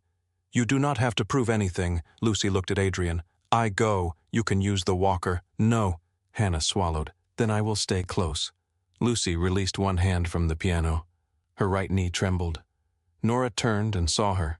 Lucy's standing. The words cut through the ballroom. Conversation stopped one by one. Adrian looked up. He saw Lucy beside the piano, standing without her walker. Hannah crouched behind her close enough to catch her, but not touching. Adrian rose. His first instinct was to cross the room. Hannah shook her head. He stopped. The distance between father and daughter was less than 12 feet. It looked endless. Adrian lowered himself to one knee. The room faded around him. He no longer saw the guests, the guards, or the men whose respect had once mattered more than anything. He saw only Lucy's hands gripping the piano bench and the fear she was trying to hide. You do not have to come all the way, he said. His voice carried through the silence. Lucy looked at Hannah. Hannah smiled. Adrian opened both arms. Just one step. Lucy released the bench. Her body swayed. A guest inhaled sharply. Adrian did not move. Lucy placed her left foot forward. Her right foot dragged after it. One step. Her face tightened with concentration. Hannah followed behind her without reaching out. Lucy took a second step. Her body leaned to one side. She lifted both arms and corrected herself. Nora bounced beside Adrian. Come on, Luce. Lucy looked at her sister. Nora cupped both hands around her mouth. Daddy's waiting. A smile touched Lucy's face. She took a third step, then a fourth. Adrian's vision blurred. The ballroom returned to him in fragments. Purple balloons above Lucy's head, silver stars turning slowly in the warm air, Hannah's green dress moving behind her, Rebecca's photograph near the piano. Lucy's right knee bent. Her body dropped several inches. Adrian's muscles tightened. He almost moved. Then Lucy straightened again. You are safe, he said. She looked directly at him. For the first time, Adrian understood that safety did not mean preventing the fall. It meant remaining where she could find him afterward. Lucy took another step, then another. The distance closed. Her breathing grew louder. Her arms shook. She was almost close enough for Adrian to touch, but he kept his hands open and waited. Lucy lifted her right foot one final time. The knee gave way. She fell forward. Adrian caught her against his chest. The room erupted. Applause filled the ballroom, but Adrian barely heard it. He held Lucy so tightly that she made a small sound of protest. He loosened his arms and pressed his face into her curls. Her hands clutched the front of his shirt. "I did it," she whispered. His throat closed. "Yes, baby." She pulled back and looked at him. "I fell." Adrian remembered the camera feed, rain against bulletproof glass. Hannah sitting on the carpet with her arms open. He brushed a curl from Lucy's cheek. "No," he said. "You arrived." Hannah covered her mouth. Tears slipped down her face. Nora launched herself against Adrian's shoulder. "I helped. You did. I yelled. I heard you." Lucy reached toward Hannah. "You too." Hannah hesitated. Dozens of people were watching. Wealthy guests, employees, men who knew Adrian only as a name spoken carefully behind closed doors. Adrian held out one hand. Hannah looked at it. Then she crossed the remaining distance and took it. Adrian drew her down beside him. The four of them sat on the ballroom floor among ribbons, wrapping paper, and crushed paper stars. Nora wrapped one arm around Hannah's neck. Lucy remained against Adrian's chest with her hand gripping Hannah's dress. For several seconds, no one moved. Evelyn stood beside the cake table with tears in her eyes. Dr. Monroe watched Lucy, but her expression held no surprise, only quiet satisfaction. Vincent approached from the edge of the room. He waited until Adrian looked at him. "There is a problem at the riverfront." Adrian's hand remained around Lucy. "What problem? One of Bellucci's men intercepted a driver. The others are waiting for instructions. Move the meeting to tomorrow." Vincent lowered his voice. "This cannot wait." Adrian looked at his daughter. Lucy had placed her head beneath his chin. Her breathing remained fast from the effort of crossing the room. He looked back at Vincent. "Then it can disappear." Vincent stared at him. Adrian's voice stayed calm.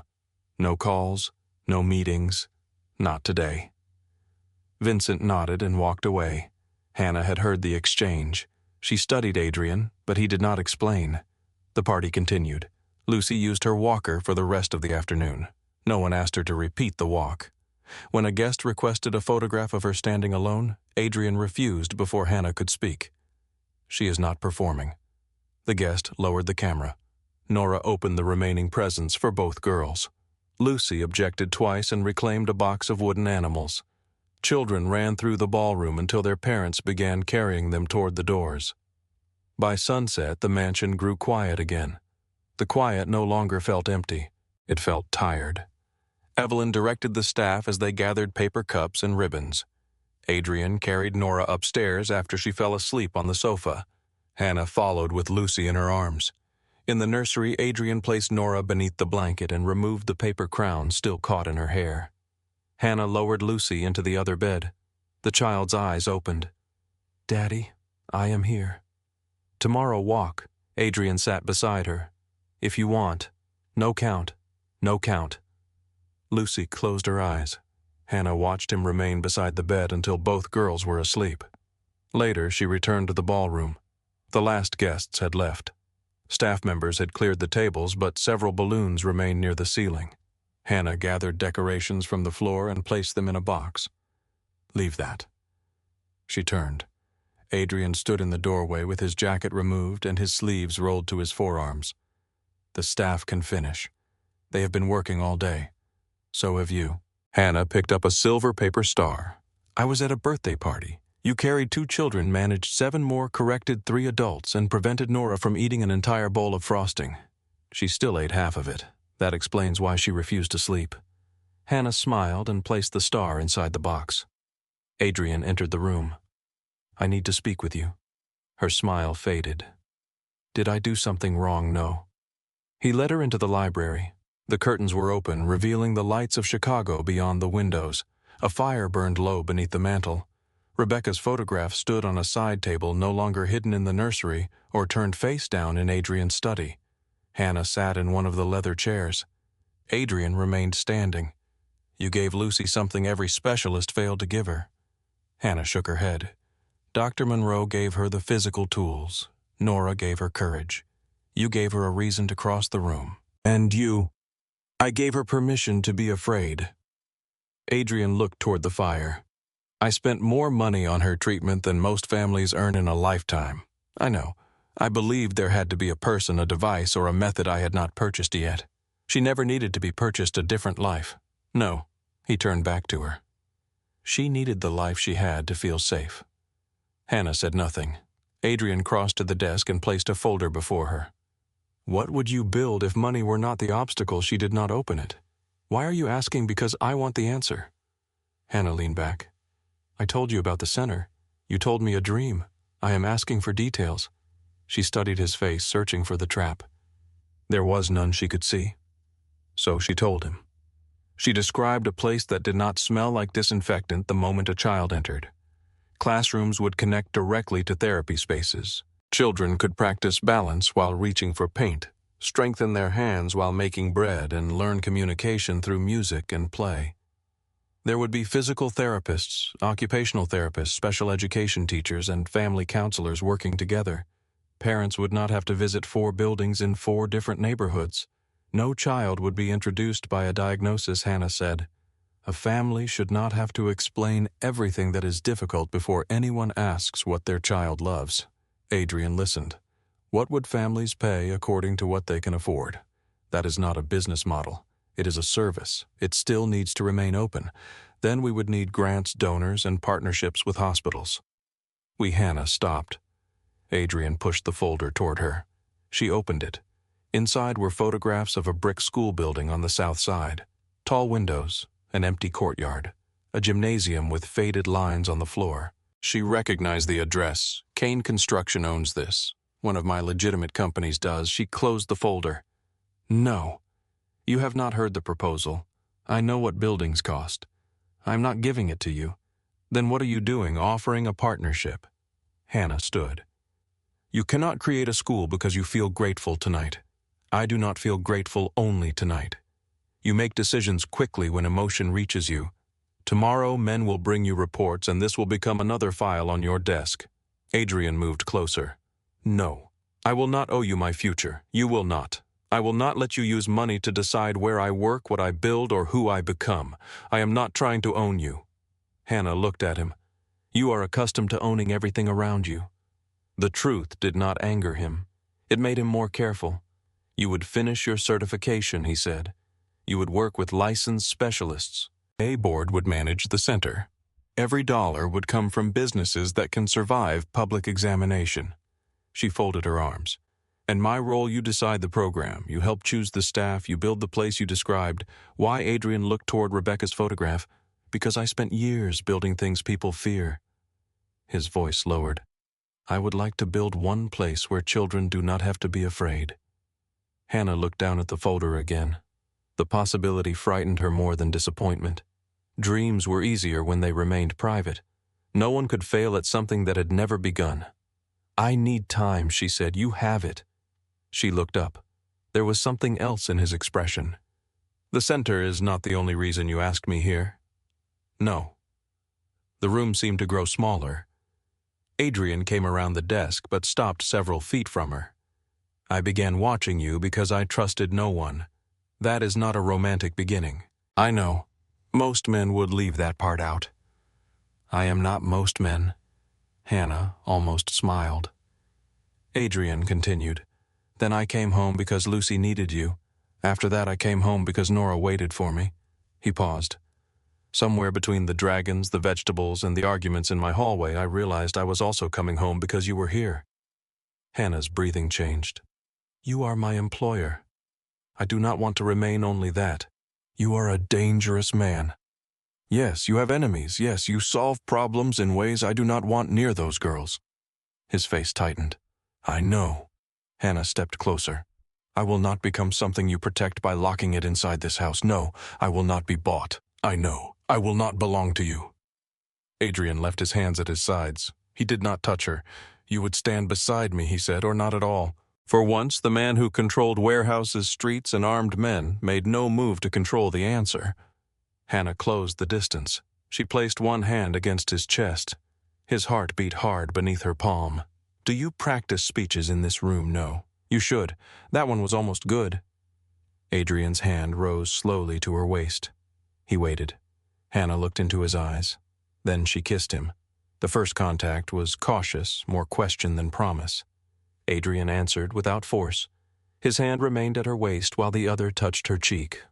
The restraint lasted only a few seconds. Months of tension moved between them. Every argument, every glance across the playroom, every quiet dinner and frightened confession. Hannah gripped the front of his shirt. Adrian drew her closer. When they separated, both were breathing harder. Hannah rested her forehead against his. "You still need practice apologizing. I have improved. You have apologized twice." "That is a significant increase." A whisper came from the hallway. "They're kissing." Adrian closed his eyes. Hannah bit back a laugh. Lucy answered in a louder whisper. "Is that bad?" Nora considered the question. "No, but it's funny." Hannah stepped away from Adrian and opened the library door. Both girls stood outside in their nightclothes. Nora held Lucy's hand. Lucy leaned against the wall for support. Adrian looked at them. "You are supposed to be asleep." Nora pointed toward Hannah. "You kissed her. I am aware." Again, Hannah covered her face. Adrian crouched and lifted Lucy. Back to bed. Nora took Hannah's hand as they walked upstairs. The four of them moved through the quiet mansion together. Above the playroom door, the old camera remained dark. 1 year later, the first sound inside the old school building was not a bell. It was laughter. Morning sunlight poured through tall windows that had once been clouded with dust. Fresh paint brightened the brick walls. Small handprints in red, yellow, and blue formed a winding path through the entrance hall.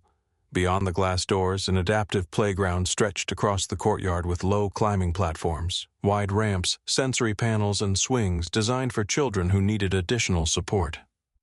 Above the main entrance, a new sign waited beneath a white cloth. The Adrian Kane Center for Inclusive Childhood. Hannah stood in the middle of the lobby holding a clipboard against her chest. She wore a dark blue dress and comfortable shoes. Her hair was pinned back, though several loose strands had already escaped around her face. Staff members moved quickly around her carrying boxes, checking equipment, and arranging name cards on a registration table. A physical therapist hurried past. "The balance room is missing 2 mats. They are in the storage area beside the gym," Hannah said. A teacher appeared from another hallway. "The family room projector will not turn on. Ask Daniel from maintenance. If he cannot fix it, move the presentation to classroom 3. Someone called her name from the courtyard. Hannah closed her eyes for 1 second. Then she opened them and continued walking. A year earlier, this building had been empty. Broken desks had been stacked inside classrooms. Rain had entered through part of the roof. The gym floor had been covered with dust, and the courtyard fence leaned toward the alley. Adrian had offered Hannah the building after the twins' birthday. She had not accepted immediately. For 3 weeks she questioned every detail. Where would the money come from? Who would control the board? What protection would exist if Adrian changed his mind? Could the center survive without depending on one powerful man? Adrian answered every question. Some answers required him to change the plan. Others required him to surrender control. The foundation had been established through his legal businesses with independent accountants, medical advisors, and community representatives. Hannah had completed her certification while working with Dr. Rachel Monroe and a team of licensed professionals. Nothing about the process had been simple. The city rejected the first permit application. A contractor discovered damaged plumbing beneath the east wing. 2 promised donors withdrew after learning about Adrian's name. Hannah had cried in the unfinished gym one night after a shipment of specialized equipment was delayed for the 3rd time. Adrian had found her sitting on the dusty floor. He had not offered to make a phone call. He had not promised to fix everything. He sat beside her until she was ready to stand. The next morning, Hannah contacted 3 other suppliers and found a solution herself. Now the doors would open in less than 2 hours. She entered the first classroom. Low shelves held books, puzzles, musical instruments, and toys arranged within easy reach. There were no rows of desks.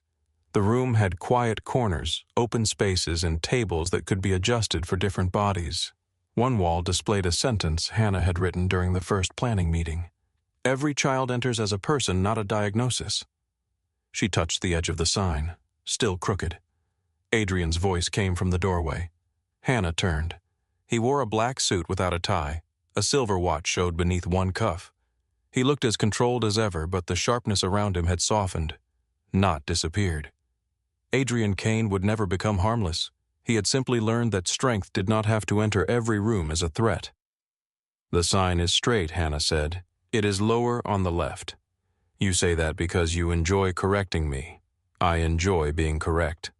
She crossed the room and adjusted the frame by less than an inch. Happy almost. Adrian came closer. He placed one hand at her waist and kissed her forehead. Hannah looked toward the hallway. "The staff can see us. They know we are together. They do not need proof before breakfast." He smiled. That expression still surprised people who knew his reputation. Hannah had become accustomed to it. "Where are the girls?" she asked. "With Evelyn."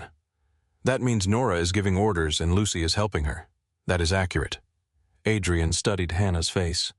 "You did not sleep." "I slept." "For how long?" "Several minutes."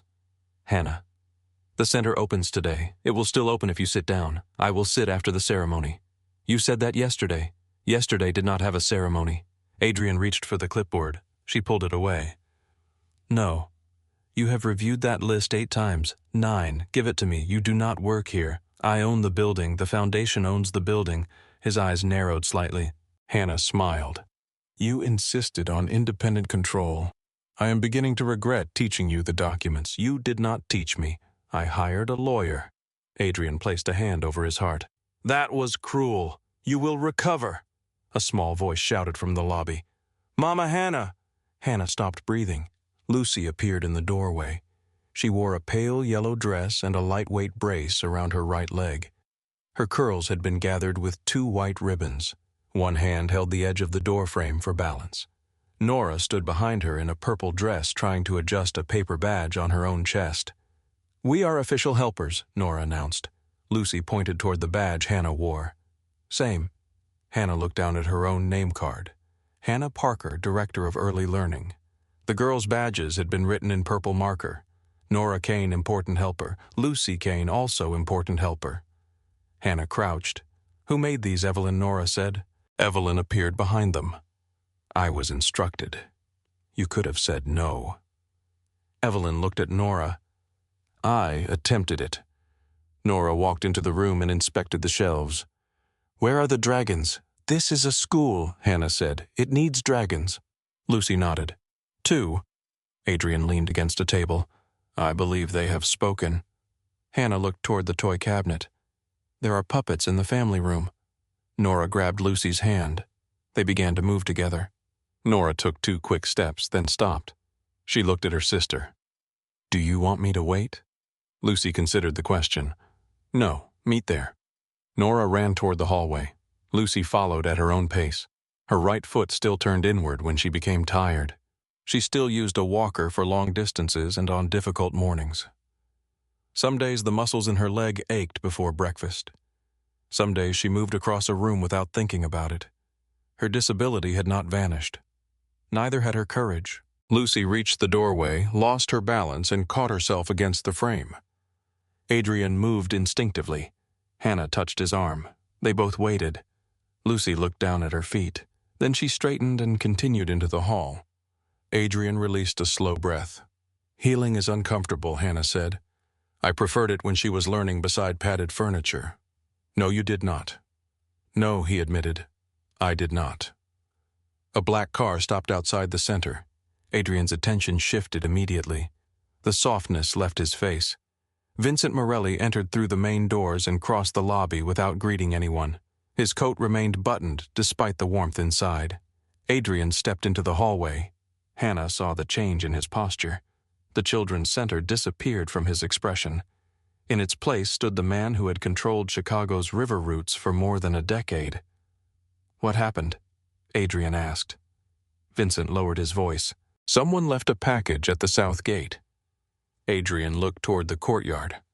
What kind of package? A photograph. Vincent handed him an envelope. Inside was a picture of the center taken 2 nights earlier. Hannah stood near the entrance, beside Lucy and Nora. A black line had been drawn across Adrian's face. On the back, someone had written a single sentence. "Walls do not protect what you love." Adrian's fingers closed around the photograph. Hannah approached. "What is it?" "Nothing." She held out her hand. "Do not do that. Hannah, give it to me." Adrian looked at her. A year earlier, he might have refused. He might have ordered her upstairs, surrounded the building with armed men, and removed the danger without allowing anyone else to speak. He handed her the photograph. She studied it. Bellucci, most likely. Vincent spoke quietly. "We can cancel the opening." "No," Hannah said. Adrian looked at her. She continued. "Families are already traveling here. Staff members have worked for months. Children have been told this place is safe. It may not be. Then tell me what the actual danger is. We do not know. Do they have someone nearby?" Vincent shook his head.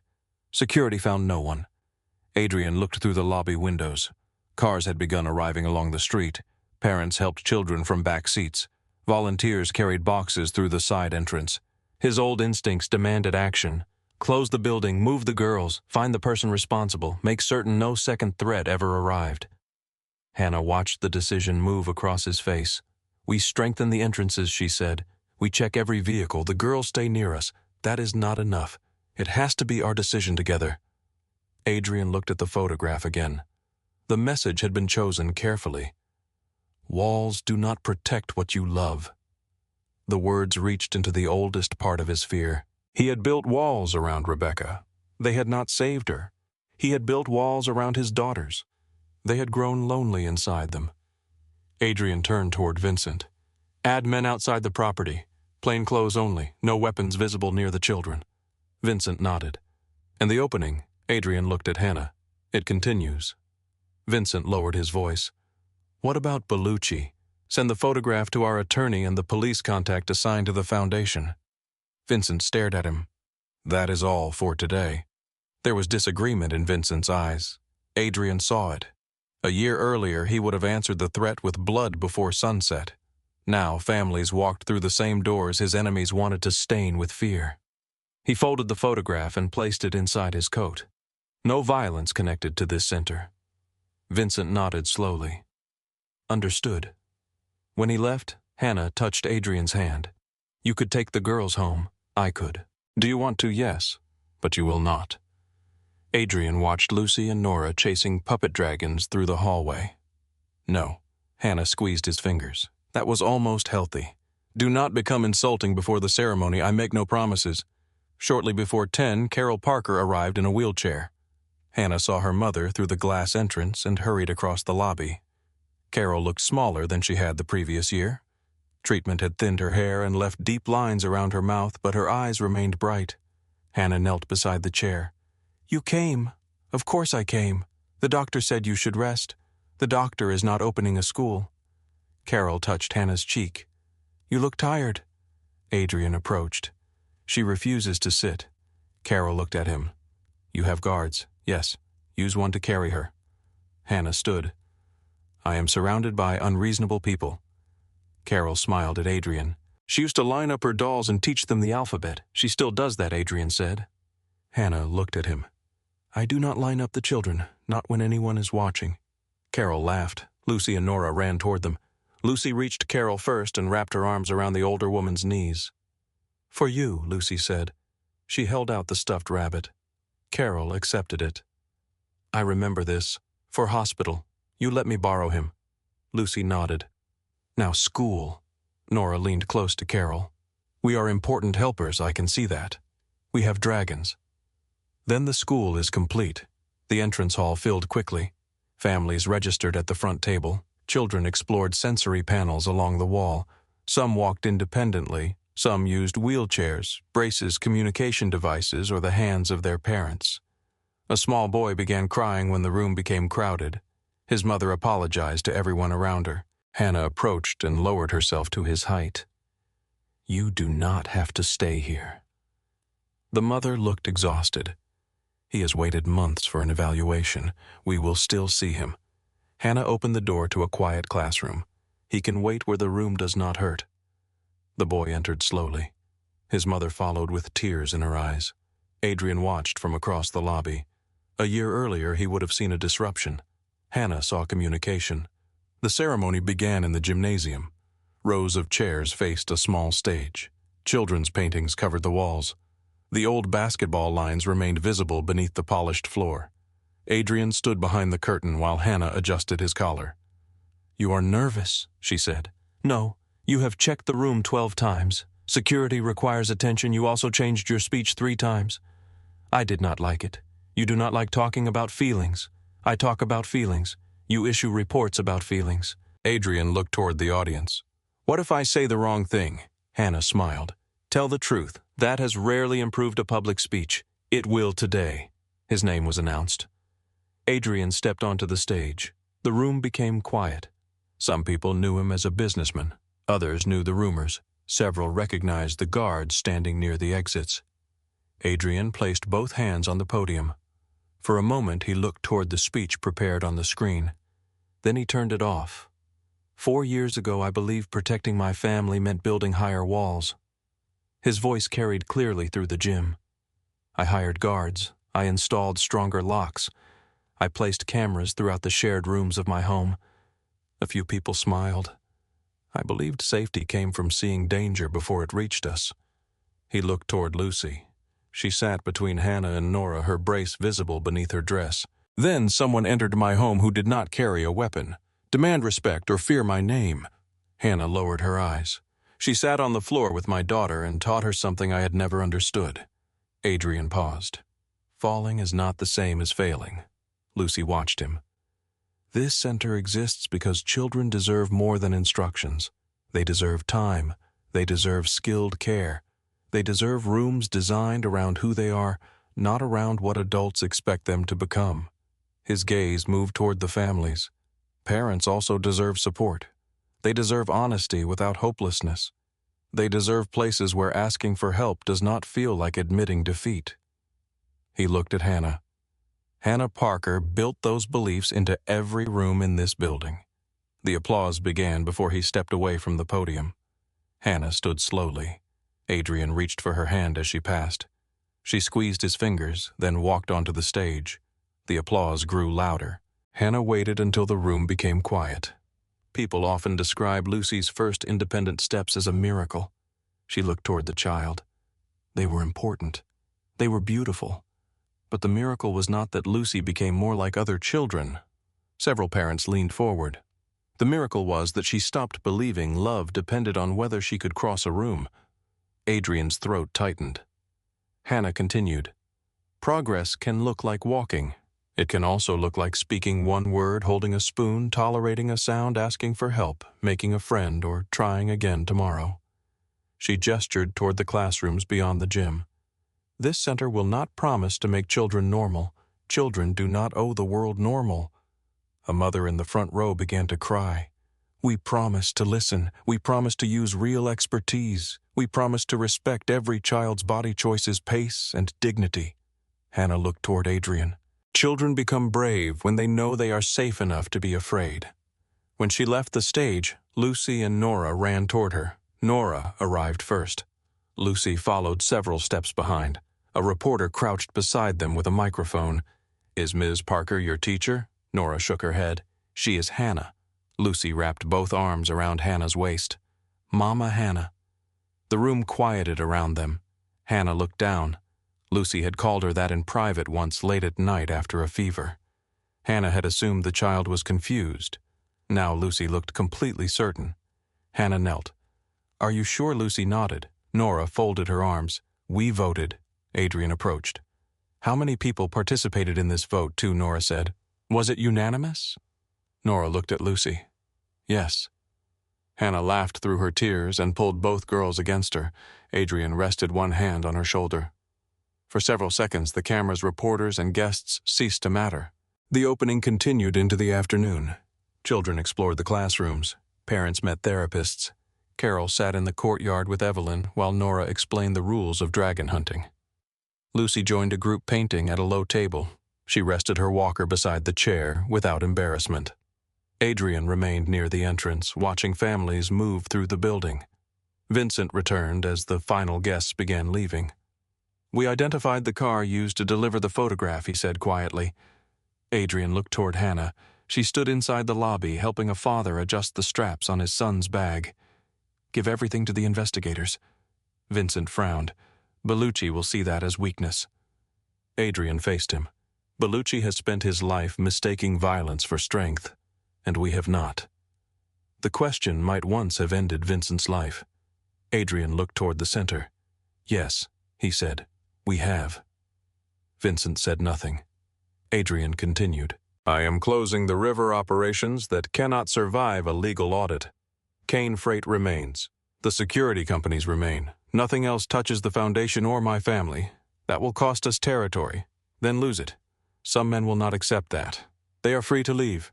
And the ones who do not leave," Adrian's eyes became cold. "We protect ourselves. We do not start a war beside a school." Vincent studied him. "You really have changed." Adrian looked towards Hannah.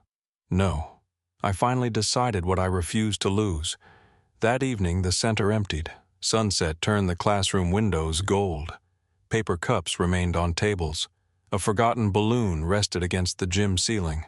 Hannah walked through the quiet building, turning off lights. She entered the first classroom and found Adrian standing beside the low shelf. The stuffed rabbit sat there among the books. "What are you doing?" she asked. "Waiting." "For what?" He reached inside his coat. Hannah stopped. Adrian removed a small velvet box. "Is this another partnership proposal?" "Yes." "Are the terms negotiable, most of them?" "Most I require family dinner." Hannah smiled. "That can be discussed. Sunday mornings at the lake. Optional." "No." She stepped closer. Adrian opened the box. The ring was simple, with a single stone set above a narrow silver band. He lowered himself to one knee. Hannah stared at him. "I cannot promise you a simple life," he said. "I know. I cannot erase the man I was. I know that too. But I can promise that you will never stand behind me, beneath me, or outside my decisions." His voice became quieter. "You will stand beside me." Hannah's eyes filled. "Adrian, I spent most of my life believing love was something a man protected by force." He looked toward the classroom door where the sound of hurried footsteps approached. "You taught me it is something he protects by showing up." Nora appeared in the doorway. Lucy stood beside her holding the frame. Nora whispered loudly, "Say yes." Lucy nodded. He practiced. Adrian looked over his shoulder. "You were supposed to wait in the lobby." "We waited," Nora said. "For 30 seconds. That is waiting." Hannah laughed. Then she looked at Adrian. "Yes." He stood and placed the ring on her finger. Nora applauded. Lucy crossed the room without her walker and wrapped her arms around both of them. Adrian lifted her. Nora demanded equal treatment, so Hannah picked her up. The four of them stood beneath the children's drawings as evening settled beyond the windows. Months later, the Kane mansion no longer looked like a museum. Crayon pictures covered part of the breakfast room wall. Toys remained beneath the piano. Nora's shoes lay in the hallway beside a paper crown. Lucy's walker rested near the staircase for mornings when her leg needed more support. No one hid it. No one treated it as defeat. Hannah entered the playroom carrying folded laundry. Adrian followed with 2 cups of coffee. Lucy and Nora were building a castle from cushions. Above the door, the old camera remained fixed to the wall. Its red light was dark. Hannah noticed Adrian looking at it. "Do you miss watching us from another room?" "No." Not even a little Adrian placed the coffee on a low table. Nora jumped onto his back. Lucy lifted both arms and he gathered her against his chest. "Everything worth seeing is here." Hannah lowered the laundry basket. She joined them on the carpet. The cushion castle collapsed around their shoulders. Nora blamed Adrian. Lucy tried to rebuild one wall. Hannah laughed as Adrian pulled her closer. The cameras had recorded the night Lucy crossed 3 feet of carpet. They had recorded a frightened child taking one step, then another, toward a woman who had given her permission to fail. But no camera could measure everything that followed. It could not measure the courage of a little girl who learned that support did not make her weak. It could not measure the heart of a sister who learned when to wait and when to run ahead. It could not measure the patience of a woman whom everyone had mistaken for an ordinary maid, and it could not measure the transformation of a man who finally understood that the strongest home was not the one with the highest walls. It was the one where no one had to earn the right to be loved. Adrian Kane had built his first empire from money, fear, and control. The second was built on a playroom carpet. It was loud. It was imperfect. It was filled with people who fell, forgave, returned, and chose one another again. For the first time in his life, Adrian did not stand outside it watching. He was home.